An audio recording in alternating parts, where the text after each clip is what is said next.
भाई नाश्ते की टेबल पर बैठे थे। प्रियंका, मेरा नाश्ता कहाँ है? भाभी, मुझे भी ऑफिस के लिए लेट हो रहा है। इस पर प्रियंका किचन में से दोनों के नाश्ते की प्लेट्स लेकर बाहर आती है। लो भाई, आप दोनों का नाश्ता। किसी को भी 1 मिनट का सब्र नहीं है। ये प्रियंका का ससुराल है, जहाँ कोई औरत ना होने की वजह से शादी वाले दिन से ही घर के साथ दोनों भाइयों की जिम्मेदारियां प्रियंका संभाल लेती है। दोनों भाई शांति से नाश्ता कर रहे होते हैं कि अंकुश अपने भाई की प्लेट से पराठे का एक टुकड़ा उठा लेता है। आपको पता है ना, मैं खाना शेयर नहीं करता, फिर भी मेरी प्लेट में से खाना जरूरी है क्या? अरे हद हो गई है, मुझे नहीं खाना अब। अंकुर गुस्से में नाश्ता छोड़कर टेबल से उठ खड़ा होता है। अरे ये कैसा बिहेवियर है अंकुर? एक टुकड़ा ही तो है। एक हो या आधा, मुझे भूख लगी है तो ये सिर्फ मेरा ही है। उसे भी किसी के साथ शेयर करने बैठा तो भूखा नहीं रह जाऊंगा। अरे बाबा ठीक है, अब इस पर भी लड़ाई। दूसरा बना देती हूँ, पर प्लीज ऐसे खाना बीच में छोड़कर मत जाओ, इससे अन्न का अपमान होता है। ओ प्लीज भाभी, ऐसी कोई चीज होती ही नहीं है। आपके पास पैसे हैं, खरीदो और खाओ, अगर नहीं खाया जाए तो फेंक दो। अरे दुनिया में सब यही करते हैं। अंकुर बैग उठाकर ऑफिस के लिए चला जाता है, जिसके पीछे उसका बड़ा भाई मायूस सा घर में खड़ा रह जाता है।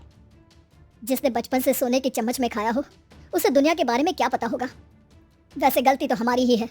अगर कभी बचपन में ही सही गलत का फर्क सिखाया होता तो आज ये हाल नहीं होते। आप फिक्र क्यों करते हैं जी? भगवान है, वो जो भी करता है सबकी भलाई के लिए ही करता है, और जब वो चाहेंगे तो अपनी तरह से अंकुर भैया को भी सब कुछ सिखा देंगे। पत्नी की बात पर विश्वास कर अंकुश भी ऑफिस चला जाता है। सुबह से दोपहर होती है और अंकुर लंच करने ऑफिस के पास वाले रेस्टोरेंट में पहुंचता है, जहां वो एक साथ बहुत सारा खाना ऑर्डर कर देता है। सर, क्या कोई आपको ज्वाइन करने वाला है? नहीं तो क्यों? अब कुछ नहीं सर, ऐसे ही। वेटर चला जाता है और कुछ देर में अंकुर का ऑर्डर लेकर वापस आता है, जिस पर अंकुर सब डिशेस में से थोड़ा थोड़ा खाकर बाकी ऐसे ही छोड़कर बिल देकर चला जाता है। वाह भगवान तेरी माया, कहीं कोई एक एक टुकड़े के लिए तरसता रहता है और ये 5 लोगों का खाना ऑर्डर करके एक का भी पूरा नहीं खाते। ऐसे वालों की माया। वेटर टेबल साफ कर बचा हुआ सारा खाना लेकर रेस्टोरेंट के पीछे घूम रहे बच्चों के पास पहुंच जाता है, जिसे देख बच्चों के चेहरे खिल उठते हैं। वाह, आज इतना सारा खाना आया, थैंक यू भैया, भगवान आपको खाने की फैक्ट्री बना दे। अगर ये फैक्ट्री मेरी होती तो तुम लोगों को कभी किसी का झूठा बचा हुआ खाना नहीं खाना पड़ता। चलो तुम लोग खाओ, पर ध्यान रखो किसी को पता ना चले, नहीं तो मेरी नौकरी चली जाएगी। इसी के साथ दिन बीतता है और रात को दोनों भाई एक साथ घर पहुंचते हैं। कुछ देर में सब डिनर करने बैठते हैं, जहां अंकुश अंकुर को समझाने की कोशिश करता है। अंकुर, अगर हमें लाइफ में सब कुछ मिला है, इसका ये मतलब नहीं कि तुम उसका गलत फायदा उठाओ, बल्कि तुम्हें उसकी मदद से दूसरों को भी मदद करनी चाहिए। भैया, जिनके पास नहीं है उनकी वजह मैं तो नहीं ना, और ऐसे बहुत लोग हैं जिनके पास सब कुछ है, इसलिए अगर मैं एक इंसान कुछ नहीं करूंगा तो कोई फर्क नहीं पड़ने वाला। तुम्हारे भैया बस एक चीज समझाना चाहते हैं कि जिस चीज की हमारे पास कमी नहीं है उसे बर्बाद करने से अच्छा है कि लोगों के साथ शेयर करें। इससे हम सिर्फ सामान नहीं, खुशियां भी बांटते हैं, और इसमें तुम्हारा ज्यादा कुछ तो जाएगा नहीं। भैया भाभी की बात सुन अंकुर कुछ बोले बिना उठकर चला जाता है।